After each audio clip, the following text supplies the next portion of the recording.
Piano, which is what I specialize in, of course, can be started at a very young age.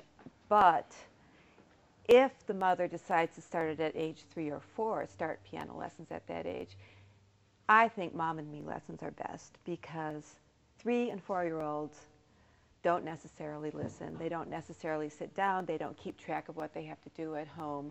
And so that way, Mom's there to keep track of what the goal is for the coming week and help the child with it.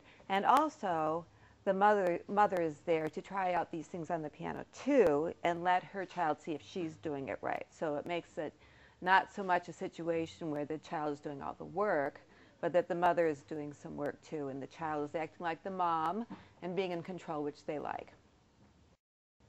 So basically, if the mother's not involved, I suggest 7 as a good time to start piano lessons because they've gone to school a little bit at that time, they've had to learn how to add and subtract, they've had to learn how to read and how to spell, so they realize that there's a little work that's involved, but it's also an age where they're not uptight about how they sound.